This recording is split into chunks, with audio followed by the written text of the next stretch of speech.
Saya sebelum ke Surabaya ini, saya ke Semarang dulu. Waktu saya lihat selebaran yang dibuat oleh siapa? Linda. Sore itu saya tidur, saya bangun, saya lihat dan saya tanya sama Tuhan. Nah, saudara, di dalam hidup dengan Tuhan itu kita sudah diberi Roh Kudus. Jadi segala sesuatu yang persis tahu itu siapa? Roh Kudus. Nah, jadi di situ dikatakan agak beda daripada yang biasa. Di situ dikatakan toh, apakah Anda sudah siap menerima, ya toh? Jadi bukan apa? Ayo tuh, bukan siap. Apakah saudara ya siap menerima? Ya toh? Siap menerima berkat yang Tuhan sudah sediakan. Nah, itu beda daripada kata-kata gini, Tuhan mencurahkan berkatnya atas Anda. Ngerti bedanya? Ngerti? Kalau Tuhan mencurahkan berkatnya atas Anda, itu Tuhan tergantung Tuhan. Tapi kalau ini dikatakan, apakah Anda sudah siap menerima berkat? Tergantung siapa? Kamu. Nah, tergantung Anda. Nah, pada waktu itu saya lalu berdoa. Kenapa Tuhan? Kok aneh? Hari ini kok aneh? Ya toh? Kali ini orang-orang anak-anak Surabaya ini kok dapetnya kok aneh? Aku bilang itu. Dari segi manusia yang ditonjolkan, bukan dari segi Tuhannya. Terus saya meriksa diri saya sendiri, saudara. Sebab saya sebagai salurannya toh. Saya meriksa. Wah, ini kalau begitu begini ini berarti saya sendiri ada salah ini. Sebab saya membawa ini sesuai dengan cuma kebutuhan kamu. Padahal saya tahu jatah saya itu sekolam. Jatah kamu itu cuma seember. Lah kok saya cuma ngasihin, kamu ngambil seember. Wah, jangan-jangan saya salah ini. Terus saya berdoa, saudara. Tadi malam itu jam 2 dibangunin sembahyang. Terus habis itu jam 4 dibangunin lagi, sembahyang lagi. Jadi jam 2 sembahyang, selesai, tidur sebentar, terus jam 4, bangun lagi, sembahyang lagi. Terus saya sembahyang, saya ditunjukin, saudara. Ditunjukin apa? Ternyata kamu semua ini kan sudah disediakan. Tadi kan Linda dapat penglihatan anggur loh. Anggurnya banyak toh. Kamu mau toh? Kamu kepengen toh? Mau ngambil toh? Bisa toh? Kalau kamu bisa itu bilang bisa itu kekuatanmu dewe, hati-hati gue. Nah, saudara tahu pada waktu saya dilihatkan Tuhan sembahyang jam 4 itu dilihatkan Tuhan. Ternyata yang datang semua ini semua kepingin, semua mau menyiapkan diri. Tapi ternyata rumahnya banyak sawangi. Kotor. Nah, sehingga kalau berkat itu diberikan umpamanya anggur, ya toh? Kamu melihat anggurnya bagus-bagus toh? Mendatangkan berkat toh? Tapi kalau tanganmu kotor, ada bakteri ini enggak? Bawa apa? Nah, jadi di samping berkat ada penyakit, penderitaan. Ada hal-hal yang menyebabkan penyakit. Lalu saya bilang, loh Tuhan, Engkau mau ngasih berkat. Makanya saudara ditanya, apakah engkau sudah siap menerima? Nah, itu dari segi saudara. Saya dulunya enggak ngerti. Tapi kok aneh ini. Biasanya kan aku mau beri, ya toh. Tapi kali ini kok dituntut dari orang-orang ini, kamu sudah siap belum? Nah, ternyata lalu Tuhan tunjukkan itu ada sawangi. Loh, wah kalau gitu ini perlu dibersihin dulu. Kalau tidak dibersihin dulu nanti bawa penyakit. Berkat itu tidak jadi berkat tapi jadi kutuk, campur kutuk. Ngerti tidak? Contohnya gini, kita ingin minum perjamuan kudus. Itu kan indah toh. Tapi kenapa di dalam Alkitab dikatakan ada yang membawa penyakit, bahkan kutuk, bahkan kematian? Kenapa? Kekotoran. kekotoran ini sebabnya. Nah, itu dari segi saudara loh. Sebaliknya dari segi saya. Saya berdoa. Tuhan, nah, salahku apa? Aku ini merasa ada sesuatu yang gak beres ini bagi diri saya. Tuhan ngomong gini, saudara. Ya memang, gue ya turut gak beres. Hah, gak beres? Iya. Kamu pergi ke Surabaya ini lewat Semarang. Lewat Jakarta, lewat Semarang. Oh, ya betul. Jatah kolammu, Tuhan bilang, itu gede. Tapi waktu di Semarang, kamu isi dengan perkara-perkara jasmani. Sehingga jatah kolamnya jadi sempit. Apa salahku? Makan, minum terus. Nah, ngerti saudara? Kita kerap kali jadi hamba Tuhan ini jujur, ini jujur. Saya setelah khotbah dijak makan enggak? Hah? Ayo, kamu sudah siap-siap ngajak makan enggak? Nah, ini gara-gara ini ternyata. Aku bilang gitu. Lah di Semarang itu angsal pulang, kan selesainya jam 9. Jak makan. Ada Jepang, ada Korea, ada apa. Makan terus. Pulang kenyang toh. Sampai rumah blek. Mongkok mekar ini saudara. Lah ternyata badan saya tambah berat. Itu ternyata kok nyempitin kolamnya. Karena hidup kita itu terjadi dari roh, jiwa, dan tubuh. Jadi kalau tubuhnya ini dimanjakan, ternyata jiwa dan rohnya ini jadi kecil. Nanti saudara. Wah itu langsung saya bertobat, saya minta ampun. Wah benar Tuhan, salah ini aku bilang. Aku enggak sadar enggak? Enggak sadar. Loh, kan orang itu baik, berbuat baik, berterima kasih sama saya, ngajak makan. Nah, saya kerap kali sama istri saya kan sungkan. Kalau enggak makan enggak enak, dimakan mekar. Akibatnya saudara apa? Gampang ngantuk, betul? Ayo, wong gendut-gendut ini tukang makan. Ayo, gampang ngantuk enggak? Gampang ngantuk. Sampai saya bilang, loh saya ini sembahyang baru setengah jam kok sudah mulai ada ser-sernya. Nah, itu lihat Tuhan bilang, itu lihat. Nah, ngerti saudara? Karena kamu terlalu memanjakan tubuhmu. Loh, kapan aku memanjakan? Lah itu diajak makan. Oh, mateng aku. Jadi tidak sadar saudara. Ini yang menyebabkan sawang-sawang itu loh. Yang menyebabkan kekotoran bagi roh dan jiwa kita. Perbuatan baik belum tentu membawa berkat. Maka dari itu hati-hati saudara. Dan kejatuhan daripada hamba-hamba Tuhan adalah di situ. Tidak hanya karena makan, uang, kehormatan, keangkuhan, pujian. Ini yang tidak disadari. Maka dari itu kita harus setiap hari kita periksa diri. Karena Tuhan itu paling tidak suka. Nah, tergantung daripada saudara. Kalau saudara tiap hari kamu menghadap kepada Tuhan dan kamu tidak menyadari keadaan kamu, hati-hati.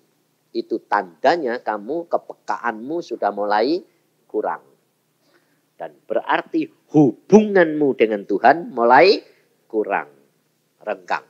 Kalau mulai kurang, maka kuasa Tuhan, aliran kuasa ini tersumbat. Nah, makanya pembersihan. Ya dah. Oh, kamu nanti, ini tadi ada penglihatan anggure, wis terus terang pikiranmu, ambil. Ya dah. Ambil dah. Bahkan mau dilihat tadi loh. Ada sing bawa keranjang. Nah, lah ya lah. Nah, itu pikirannya keranjangnya di sini tak bawa rebutan. Tapi tangannya kotor. Tempatnya kotor. Hati-hati saudara. Maka dari itu kita pembersihan dulu.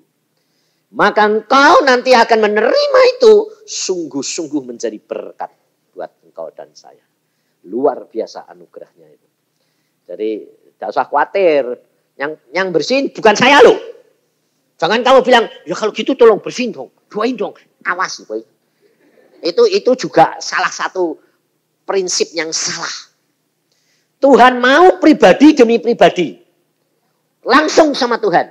Bukan melalui saya. Kenapa? Saudara tahu Paulus, Alkitab ada hamba Tuhan seperti Paulus, giatnya luar biasa segalanya. Saudara tahu, Paulus di surga pada waktu ketemu sama seorang hamba Tuhan. Paulus pesan. Dia bilang gini, kamu harus belajar firman Tuhan. Apa yang aku lakukan, aku tetap salah melakukan. Jangan seperti aku, kata Paulus. Kaget gak? Kita mau jadi kayak Paulus saja susah. Tapi dia pesan, jangan kamu seperti aku. Aku harusnya tempatku, kedudukanku lebih tinggi. Tapi aku tidak bisa di sana karena aku mencuri kemuliaan Tuhan. Aneh tak? Di mana? Padahal Paulus sudah ngomong loh. Hidupku bukan aku lagi. Tapi Kristus yang hidup di dalam aku. Tapi baca Alkitab. Dia bilang apa? Kamu harus belajar daripadaku. Ikuti teladanku. Iya dah? Ikuti teladanku. Kenapa Paulus kok tidak sadar dia berkata, ikuti teladanku. Kenapa dia tidak berkata, ikuti teladan Kristus. Seperti aku mengikuti teladan Kristus. Dia bilang apa? Ikuti teladanku. Seperti aku mengikuti teladan Kristus. Jadi harus melalui Paulus. Ngerti saudara? Itu mencuri kemuliaan Tuhan. Sehingga kedudukannya turun. Ngerti? Repot toh? Repot toh? Makanya Tuhan Yesus ngomong, belajarlah kepadaku karena aku rendah hati dan lemah lembut. Kuncinya rendah hati. Selalu tiap hari sadar apa yang engkau dan saya lakukan. Itu hati-hati. Sebab bisa membuat menjerat kita. Seperti yang saya lakukan. Saya tidak tahu saudara. Justru datang sini. Saya bilang sama Pak Samudi sampean. Aku mau datang Senin sore karena dari Semarang. Tapi kamu jangan ngomong-ngomong sama orang. Supaya apa? Supaya saya dapat diam diri, menyiapkan diri untuk besok. Nah, sampai Pak Samudi mesti cari akal ini. Ketemu orang di airport tanya, Pak jemput siapa? Tidak, Mak. Pinter dia, sudah pinter dia, lihai. Dia jawabnya, jemput Pak Yusak, enggak. Jemput temanku. Tidak salah toh? Nah, jemput temanku. Tidak salah. Bener, omongan aku temennya. Nah, jadi dia tidak tanya terus ya wis menengai. Nah, gitu loh saudara. Si Im juga ditanyai, Pak Yusa datang kapan? Biasanya kalau dari Bandung Selasa pagi. Betul enggak? Biasanya kalau dari Bandung Selasa pagi. Tapi kali ini enggak dari Bandung, enggak dari Semarang. Senin sore. Tapi dia enggak ngomong, enggak salah, enggak bohong. Ngerti? Lah kalau orang itu ngejer, lah kali ini datangnya kapan? Lah, enggak bisa bohong. Ngerti enggak saudara? Kita harus benar-benar hidup dengan Tuhan itu selalu dalam pimpinan Roh Kudus. Kalau tidak, saudara akan terdorong dan terjerat. Maka dari itu kita buka di dalam Yeremia pasal yang ke-29. Supaya saudara dan saya ini benar-benar belajar dan hari ini membersihkan diri. Jujur di hadapan Tuhan, terbuka di hadapan Tuhan. Jangan ditutup-tutupin. Karena apa? Karena kerap kali kita itu ditutup-tutupin. Sehingga akhirnya sawangnya itu mana terus yang tidak kelihatan. Akhirnya membawa malapetaka dan penderitaan. Belajar jujur di hadapan Tuhan. Di dalam Yeremia pasal yang 29 mulai ayat yang ke-10. Sebab beginilah firman Tuhan. Apabila telah genap 70 tahun bagi Babel, barulah aku memperhatikan kamu. Aku akan menepati janjiku itu kepadamu dengan mengembalikan kamu ke tempat ini. Ini yang pertama. Firman Tuhan berkata, ini yang pertama. Yang pertama adalah apabila sudah genap 70 tahun buat Babel.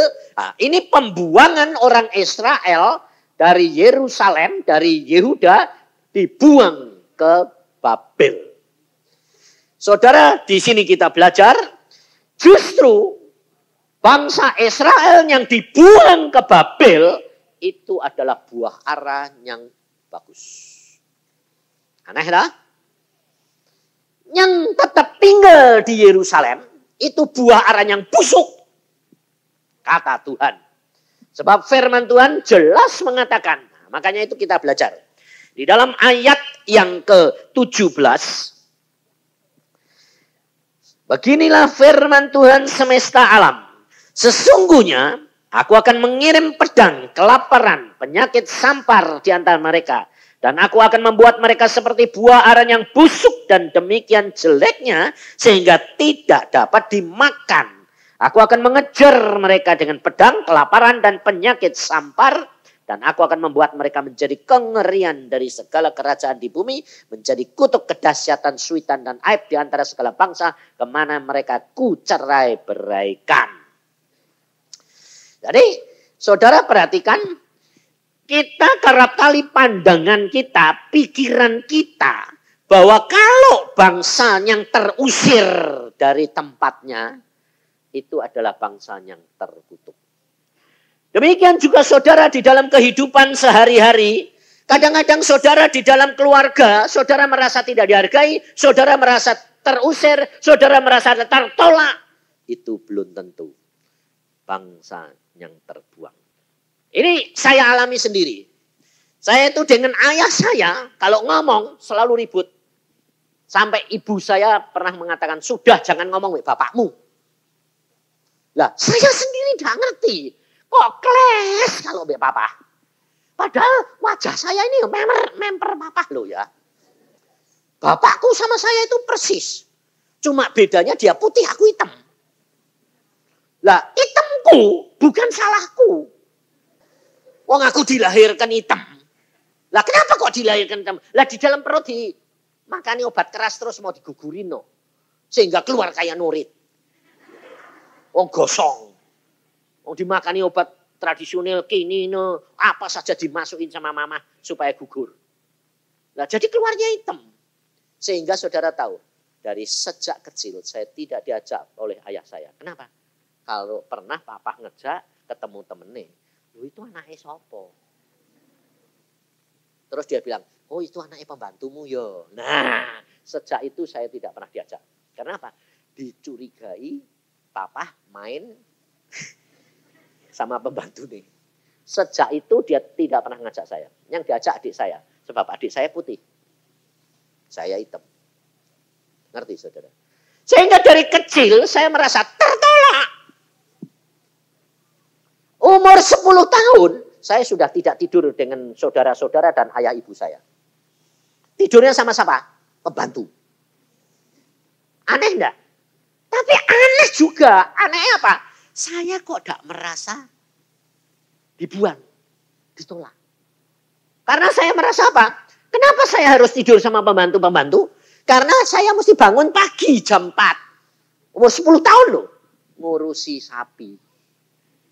Jadi supaya jangan ganggu adik-adik, papa mamah yang tidur. Saya tidur sama pembantu-pembantu. Kok bisa nerima? Kok tidak berontak? Nah itu yang saya tidak bisa ngerti. Tetapi justru di situ saya mengenal Allah. Tuhan Yesus yang luar biasa. Biarpun saya itu kontrak terus sama papa.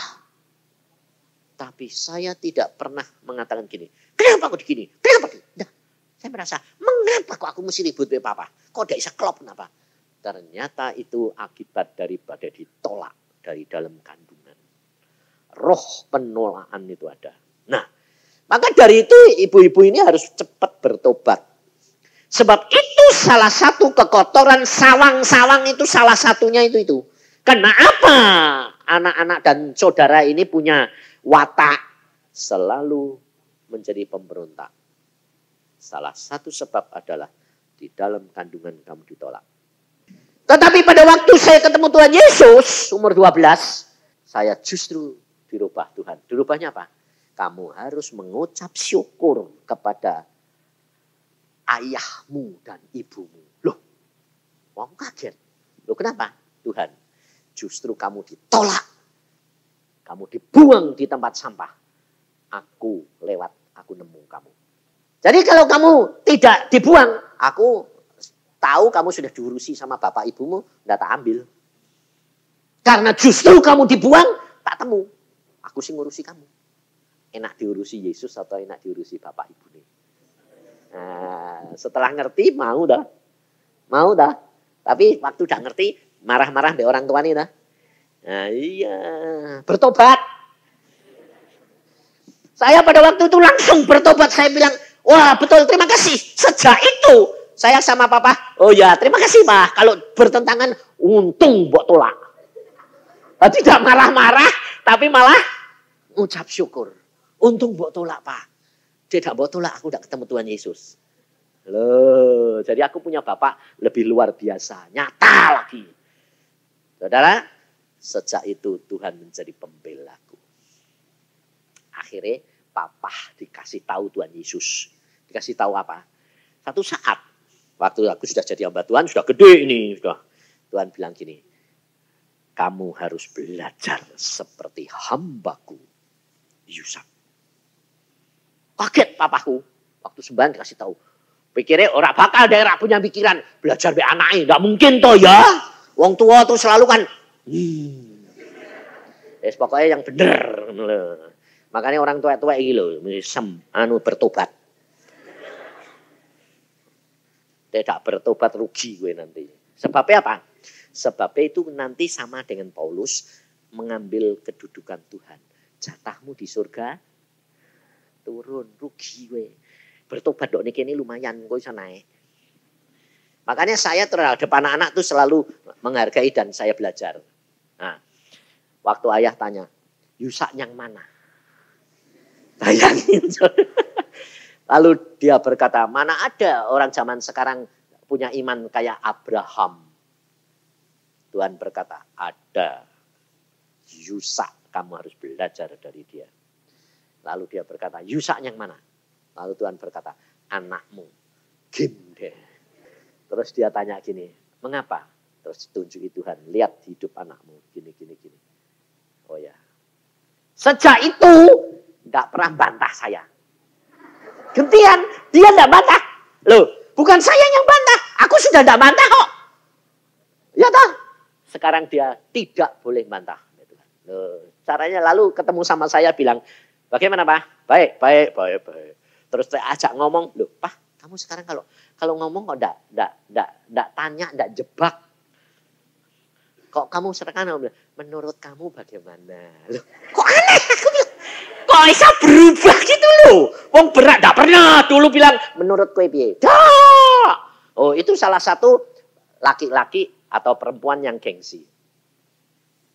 Di dalam rumah tangga enggak ada kalau perempuan yang dominan mesti ngomong sama suaminya atau laki sama istrinya, saya sama istri umpamanya. Saya dominan. Saya enggak pernah dari dulu. Menurut kamu bagaimana? Enggak pernah toh? Jujur. Pernah? Tidak pernah. Tapi sekarang tanya istriku. Lalu saya bilang, menurut kue piye? Itu belajar rendah hati, saudara. Maka dari itu, saudara, sejak itu papa saya tanya, Pak kenapa? Dari ini, mulai sekarang kok kamu bilang, menurut kamu? Lah ya, aku tuh kemarin dikasih tahu Tuhan. Kasih tahu apa? Suruh belajar dari kamu. Dari aku? Lah terus? Lah ya aku ini yang menurut Tuhan takut toh. Ya sudah menurut gue piye. Gini. Iya benar itu, tapi susah loh. Ngerti tidak? Sampai mau meninggal kurang sebulan, saya disuruh datang Tuhan ke Cirebon. Saya datang, Papa ini kurang satu tok yang tidak bisa dilepasin. Apa? Ikatan masa lalu. Merasa kamu dulu itu orang yang sukses, orang yang kaya raya, tapi dibikin habis sama Tuhan. Jadi kebanggaannya masa lalu itu melekat. Menjadi apa? Mitos. Kamu ini satu Pak, Tuhan bilang. Lepasin.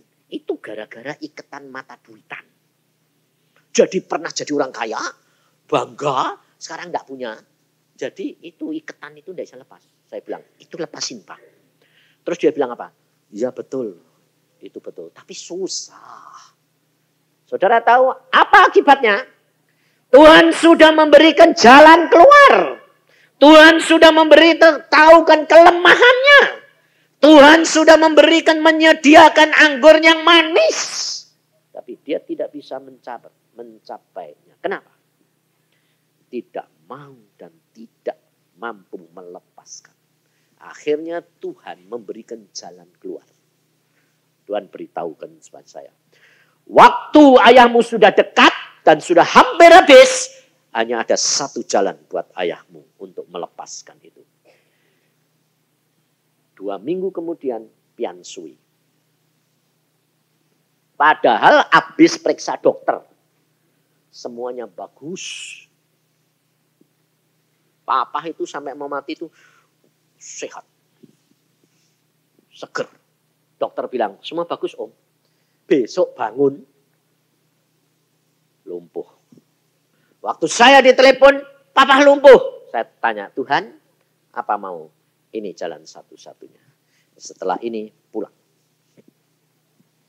Lalu adik saya mengatakan, bawa ke Jakarta. Dia telepon pada saya, Kak bagaimana semua adik-adik sudah rageman, sudah bilang bawa ke Jakarta. Akhirnya telepon saya, dia bilang bawa ke Jakarta. Saya bilang, ayah pasti pulang. Kalau kamu bawa ke Jakarta, nanti pulang di Jakarta, kamu yang susah. Gotong-gotong mau kubur di mana. Pasti pulang. Hanya 1-2 minggu Tuhan memberi kesempatan. Ya kalau gitu di Cirebon. Ya Cirebon. Saudara tahu di Cirebon. Adik saya langsung dari Australia bilang, aku tidak mau ketinggalan. Sampai ke Cirebon, Papa masih hidup. Nah, menurut dokter, setelah dirawat 10 hari, sembuh total. Tinggal latihan. Loh saudara. Kelumpuhan itu tinggal latihan. Sempurna. Dokter bilang, bagus tinggal latihan. Semua sudah beres. Pindah dari ICU ke VEP. Nanti latihan. Waktu itu saya dari Jakarta sudah telepon sama adik saya. Awas. Adik saya yang paling kecil Esther ini saya bilang, Esther kamu mau nganter Papa pulang enggak? Iya. Jangan tinggal sedetik pun. Kamu tungguin terus. Kamu nantinya ngantar. Yang tahu dia pulang. Ya. Nah, saudara tahu, dipindah terus jam 9, jam 10, ditanya, Pak mau minta makan apa? Gudeg. Di surga ada gudeg. Gitu. Jadi dia minta gudeg, ada yang bawa gudeg sekalian. Dari Jawa Tengah, ada itulah, disuapin sama anak. Enak ya Pak, enak. Setengah makan, berapa suapan, dia bilang gini, gelek mati. Jadi makannya belum habis, baru berapa suap, dia bilang, minum dong. Disuruh minum, loh, Pak, minumnya belum jadi diminum sudah, loh, kok sudah pulang. Untung aku yang nyuapin. Ngerti saudara? Enak dikasih tahu Pak, enak enggak? Kasih tahu deh, takut piye. Nah, makanya itu loh masih bilang enak dikasih tahu, itu misi karepmu dewek meneh. Sasukae Tuhan. Diajari kok ya wangel luar biasa. Isih karepe dhewe meneh. Ndak sadar toh? Ya itu loh sing angel. Belajar dari perkara yang kecil bahwa segala sesuatu itu Tuhan yang menetapkan. Nah, dan kamu perhatikan ada waktunya. Jadi setiap Tuhan punya rencana, itu ada waktu yang sudah ditetapkan.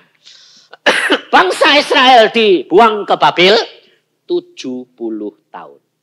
Ada waktunya. Sebelum 70 tahun tidak bakal dilawat. Kamu mau berdoa kayak apa? Kamu mau ngotot kayak apa? Kamu mau berusaha kudus suci kayak apa? Tidak akan dijawab.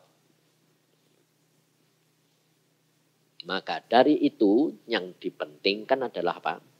Kamu selama nunggu menyiapkan dirimu untuk layak menerima berkat dan karya Tuhan. 70 tahun pulang. Tapi kalau engkau tidak siap-siap, tidak dapat jatah pulang. Malah mati di pengasingan seperti bangsa Israel. Hal ini supaya saudara itu menyadari bahwa Allahmu itu merencanakan hidupmu. Karena di dalam Mazmur 37 berkata apa? Tuhan menetapkan langkah-langkah orang yang hidupnya berkenan. Jadi yang tidak berkenan, milih dewek enggak? Milih dewek. Enggak bakal sampai. Karena Tuhan pada waktu Adam dan Hawa diciptakan, Tuhan sudah memberi kenapa? Kuasa manusia memilih jalannya sendiri. Tergantung kamu. Tetapi sejak kamu dan saya menjadi anak-anak Yesus, jalan, rencana, hidupmu ada di dalam tangannya Yesus. Meskipun ada di dalam tangan Yesus, engkau masih berhak memilih. Maka ada kehendak Tuhan dan seizin Tuhan. Kalau kehendak Tuhan 100% kamu menyerahkan hidupmu, langkah-langkah hidupmu dalam tangan Tuhan. Kalau seizin kamu yang minta, menetapkan, memilih, diizinkan. Maka kalau kamu seizin, kamu harus bayar harga. Karena kamu yang minta. Tapi kalau engkau kehendak Tuhan, tetap bayar harga, tapi murah. Karena diukur dengan apa yang ada pada dirimu. Sehingga di dalam 1 Korintus 10 berkata, Tuhan tidak membiarkan kamu dicobai lebih dari kekuatanmu. Pada waktunya diberikan jalan keluar. Nah, pada waktunya, ini batas waktu yang ditetapkan oleh Allah. Nah, batas yang ditetapkan oleh Allah ini, saudara, maka dari itu hati dan pikiranmu mesti beritahu. Beritahu. Kalau engkau bilang, wah kok tidak selesai-selesai sih, kamu ngomong sama jiwamu. Semua sudah ditetapkan oleh Allah. Jangan mendahului, jangan terlambat.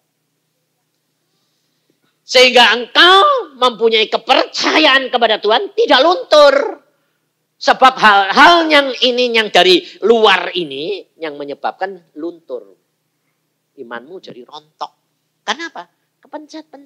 Lalu kamu kasihan diri sendiri bilang gini, ya wong sudah nurut loh ya. Kok masih dipencet? Kamu ngomong gitu, berarti kamu kurang percaya. Nyalain Tuhan meneh kurang ngajar. Ngerti saudara? Maka dari itu saudara itu harus belajar. Kalau saudara itu berjalan langkah dengan Tuhan, luar biasa. Kelemahan-kelemahanmu sekalipun tidak masalah.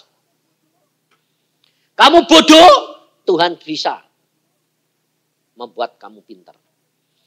Kamu tertinggal, Tuhan bisa mengejar. Tuhan itu luar biasa. Sebab saya ngalami sendiri, saudara. Umur 14 itu barusan kelas 3 SD. Bayangin, 14 tahun baru kelas 3 SD. Pinter Pak bodoh? Ke belakang. Bukan bodoh lagi. Oh 3. 14 kelas 3 itu bodoh. Tapi aku bisa jadi dokter sekarang pinter apa bodoh? Ayo. Allah itu sanggup. Padahal 49 itu saya umur 14. Di kelas 3 SD. Tapi karena Tuhan, saya cuma nurut. Saya cuma nurut. Sampai Tuhan bilang, sekolah ke Semarang. Tuhan, aku di kelas 3 ini tak duit lagi. Bukan suruh sekolah ini siapa sih bayari mama, papa. Tidak bisa, aku ngurusi sapi. Tidak bisa Tuhan. Tuhan bilang, sekolah. Ya wis. Caranya bagaimana? Ya sudah jangan mikir. Lalu gini, mama tidak punya duit, terus mikir dewek. Piye caranya? Tidak usah. Ya oke Tuhan, yang saudara dan saya butuhkan, oke, mau. Dan dari hati dan pikiran, ya siap. Nah, bagaimana cara? Jangan mikir. Mustinya. Loh, itu yang menyebabkan kamu tidak tahu jalannya. Saya enggak, ya sudah. Ya mainan, ya biasa kerja. Om saya dari Semarang datang. Lalu saya nanya gini. Kamu ini kalau tidak sekolah itu mau jadi apa? Loh, padahal dia datang berkali-kali. Om saya itu kaya, kakak mama saya itu kaya raya.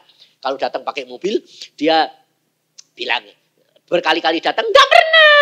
Dia bilang, kamu sekolah? Enggak pernah. Sebab dia enggak mau anaknya kalah kayak aku. Enggak pernah. Tapi kali itu saya datang bilang, kamu ini ngapain? Di sini terus enggak sekolah. Mau jadi kacung terus. Digituin. Loh, lah saya kan madeg tuh ya. Meskipun itu kan kata-kata penghinaan. Aku bilang, lah enggak ada yang nyekolahin kok. Ayo ke Semarang. Ikut aku. Nanti tak sekolah ke. Makan di rumah, asal sore hari kamu kerja. Nimbang kapuk, nimbang kacang. Oh ya mau. Ya sudah. Sana siap-siap. Loh, enggak gini. Ya sudah sekarang ikut aku. Enggak tuh.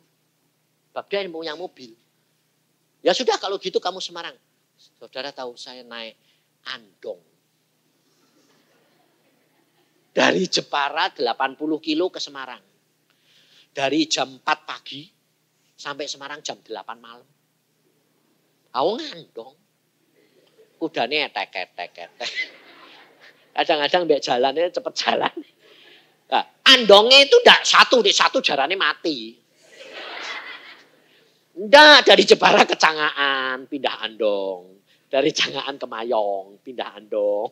Dari Mayong ke Kudus, pindah andong. Kudus ke Demak, pindah andong. Dari Demak ke pindah andong. Kenapa enggak naik bis? Lebih mahal. Loh, naik andongnya enggak nyewa dewek loh. Bersama-sama rame-rame. Jadi, loh, kalau nyewa dewek larang. Jadi, Pak mau ke Mayong. Ya, duduk. Sampai koper cilik gitu. Nunggu. Penumpangnya belum penuh. Nah, sudah 1, 2, 3, 4, 5 berangkat. Nanti sampai Mayong tunggu lagi ke Kudus. Jam 8 malam baru sampai. Enggak tahu jalan, enggak tahu punya alamat, nurut, belum makan lagi. Sampai di sana bilang, masih dimarahin lagi. Kok baru malam-malam sampai? Nah, aku bilang naik andong, bodoh. Loh, ya. Bodoh kan kue aku duit, aku ndak duwe duit, bodoh piye? Karepku ya toh. Kalau melakukan kehendak Tuhan, saudara harus sedia dihina. Iman itu membutuhkan penghinaan. Untuk sampai kepada yang direncanakan Tuhan. Lihat perempuan Kanaan. Pada waktu dia minta anaknya disembuhkan daripada kerasukan. Murid-muridnya berkata apa? Usir. Pergi. Dihina. Bahkan Tuhan Yesus sendiri berkata. Tidak layak diambil roti. Diberikan kepada anjing. Saudara tahu? Apakah itu penghinaan? Secara hikmat dunia itu penghinaan. Tetapi Yesus tahu iman ibu ini kokoh. Sebab Tuhan berkata tidak, nanti engkau dicobai lebih dari kekuatanmu. Jadi kalau Tuhan Yesus yang ngomong, itu bukan penghinaan. Tapi itu adalah ujian. Ngerti saudara? Jadi pada waktu itu saya nerima omongan om saya, nerima apa itu dengan air mata. Kenapa? Karena saya belum mengerti apa maunya Tuhan. Setelah saya alami semua, baru saya tahu Tuhan luar biasa. Dan akhirnya saya dibawa om saya ke direktur, dikatakan apa? Ini mau sekolah kelas berapa? Om saya langsung ngomong kelas 3. Bayangin saudara, lah memang kelas 3. Ya om saya seneng, wong anaknya kelas 5. Umurnya sama saya persis sama. Nah, dia kelas 5, aku kelas 3 kan seneng deh. Tapi lucu enggak? Tuhan mengubah gerakan hati direkturnya. Tidak bisa. Tidak bisa. Dia harus naik, masuk kelas 5. Iya coba. Om saya bilang gini, ya mana mungkin bisa. Bukan masalah bisa enggak bisa, dia bilang direkturnya. Nanti jadi ketawaan. Kalau dia masuk kelas 3, sekolahan kacau kelasnya. Karena apa? Goliat di tengah. Bayangin saudara. Dihina lagi, bayangin. Jadi dimasukkan kelas 5 itu karena apa? Karena badannya gede, dibuat mainan anak kecil. Ngaco nanti di kelas. Jadi dipaksa. Saudara tahu? Di kelas 5 kayak kera kena tulup. Tiap hari cuma gini. Lah, anak kelas 3 masuk kelas 5 itu siapa? Habis itu bahasanya kuoi lagi. Apa? Bahasa Cina. Apa? Bingung aku. Lah piye toh? Wong kelas 3 dimasuk ke kelas 5 bahasa Cina. Yang tahu cuma ngertinya wopu ceto, wopu ceto.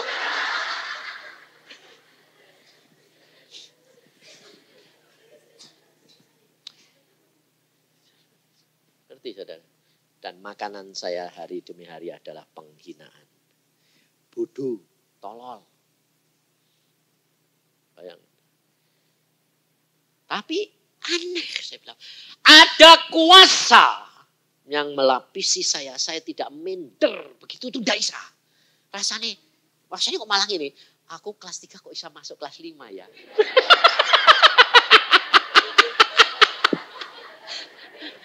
Aneh enggak? Loh, itu kan aneh toh. Padahal tiap hari makanan saya itu bodoh tolol. Tapi kok bangga. Aneh enggak? Sampai saya itu sekarang enggak bisa ngerti itu. Lu wong bodoh tolol kok bisa bangga. Aku bilang gini, lumayan ya lah. Saya kelas 5 itu tahu istri saya. Karena dia sekolah Belanda. Karena satu halaman, sana sekolah Belanda, sini sekolah Cina. Dia bakal jadi jodohku. Cara Tuhan. Aku tertarik beda. Aku aneh. Kok bocah kecil kayak gitu kok. Mendil kok. Pinter. Kok pinter loh. Kita tidak tahu rencana Tuhan itu sudah luar biasa. Ya dah. Maka dari itu saudara. Kelas 5. Nah, cara Tuhan menolong saudara. Ada batas waktu. Nah, pada waktu saya mau diturunkan karena ada janjian gini. Biar di kelas 5, nanti kalau 3 bulan tidak bisa, turun kelas 4. Nanti kalau 3 bulan tidak bisa lagi, baru kelas 3. Nah, saya bilang, ya ben toh lumayan kelas 5 tolong sasi. Ya, bangga loh. Mau diturunin kurang seminggu. Kurang seminggu mau diturunin. Karena tetap belum bisa. Pagi itu loh. Waktu Tuhan bukan waktu kita. Pagi bangun tidur, dipasangi kulit. Kulit gitu loh, kayak topi. Dipasang di kepalaku. Nah, pluk gitu. Aku bilang, Tuhan ini apa? Nanti kamu tahu. Tak pasangi alat. Tapi tak raba-raba gini ya enggak kelihatan. Kayak kulit gitu. Sejak itu masuk sekolah, berubah. Enggak ngerti, tapi merekam dan menangkap. Jadi ternyata alat itu selembar itu fotokopi sama kaset. Jadi apa yang gurunya ngajari papan tulis terekam. Apa yang gurunya ngomong terekam kaset. Aku udah ngerti karena zaman itu belum ada kaset, belum ada fotokopi. Jadi belum ngerti. Ngerti ini apa? Melangkah. Waktu disuruh baca sama gurunya, Congsin baca. Aku tanya habis belajar, sampai mana? Loh kamu tadi gak dengar aku ngomong. Aku dengar tapi gak tahu. Aku bilang, Shensen, wok pu cetel. Ya wes, jawabnya cuma itu. Terus, tolong bodoh, maju. Sekarang kamu harus baca dari permulaan sampai akhir. Seneng. Dek permulaan sampai akhir bisa. Dek dipotong-potong gak bisa. Saya baca persis suara nih guru. Bukan suaraku. Tekuk aneh bareng. Aku dewe gak ngerti apa itu. Wong kaset disetel. Gurune melotot. Terus dia bilang, jenius. Oh, sejak itu dari bodoh jadi jenius. Nah, Tuhan mengubah kutuk jadi berkat dalam waktu pelan-pelan atau sekejap. Itu Allahmu. Itu Allahmu. Sejak itu, hari itu. Gurunya bilang apa? Kamu jenius. Apa itu jenius? Kok bisa nangkep suara saya? Loh, hari ini saya bilang, Shensen, apa saja yang Shensen tadi ngomong dari jam pertama sampai akhir ini, saya bisa niruin semua. Wah. Lalu dia bilang, coba pelajaran ini yang saya tadi baca, saya tiruin ngomong-ngomong. Saudara lihat, ya. Kamu ngerti? Nah.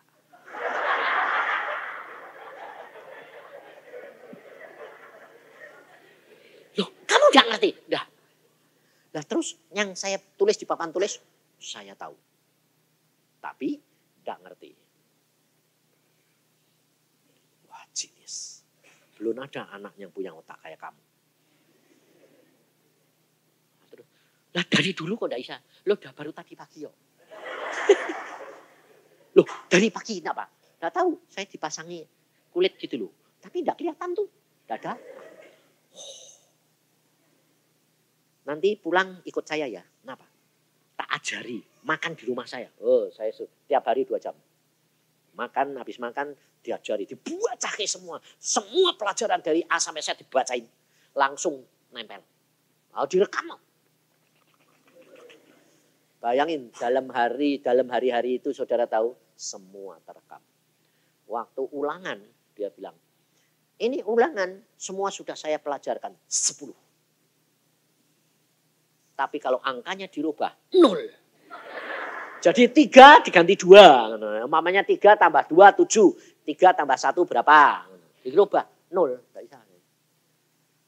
Dia bilang, loh kan kok ini kok salah? Lah, Shensen rubah kok angkanya. Loh, kalau diubah gak ngerti. Jadi kalau Shensen ngasih ulangan, yang pernah dikasihkan 10. Jadi di rumah saya diajari semua. Nanti kalau ulangan, yang diajarin di rumah 10 terus. Langsung naik kelas 6. Wah, dia sudah SMP. Aku kelas 6. Wah, sama Shensennya itu dikasih tahu guru kepalanya. Ini anak punya otak tuh aneh. Suruh tak baca kayak semua pelajaran kelas 6. Dalam waktu sebulan, semua habis. Bisa. Musok. Diajari saya khusus. Sebulan habis. Dites 10. Nah nanti kayak ujian kan gak cocok. Ujiannya kan gak pas. Ya gak tahu supaya ujiannya podo. Tidak ya 0. Saudara tahu? Saya dites ISA, langsung sore suruh sekolah SMP kelas 1. Dari pagi sekolah SD, sore SMP 1. SD, gak makan minum air. Gak punya duit. Lalu dia bilang, kalau kamu rata-rata sore SMP 9, 8,5 SD lulus, langsung naik kelas 2 SMP. Lulus, ketemu dia sekelas. Dari kelas 3 dalam waktu 2 tahun. Saya di SMP kelas 2. Ayo, naik berapa tahun? 3, 4, 5, 6. Ngerti saudara? Tuhan sanggup melakukan segala perkara. Jangan takut, jangan khawatir. Anakmu bodoh nih kayak apa? Tuhan yang tahu. Dia sanggup lakukan segala perkara. Karena Allahmu itu Allah yang luar biasa. Maka dari itu saudara, kita harus perhatikan. Ada waktu segala perkara. Sakit penyakitmu sekalipun ada waktu. Kalau kamu berbuat dosa, lalu kamu kena akibat sakit, ada waktu. Sebab Tuhan itu adil. Maka dia beri hukuman berdasarkan waktunya tertentu. Ada yang dihukum banyak, ada dihukum sedikit. Tergantung Tuhan. Nah, waktu ini bisa panjang, bisa pendek. Contohnya bangsa Israel dari Kanaan, dari Mesir ke Kanaan, harusnya 40 hari, jadi 40 tahun. Mengapa? Karena tindakan kita salah.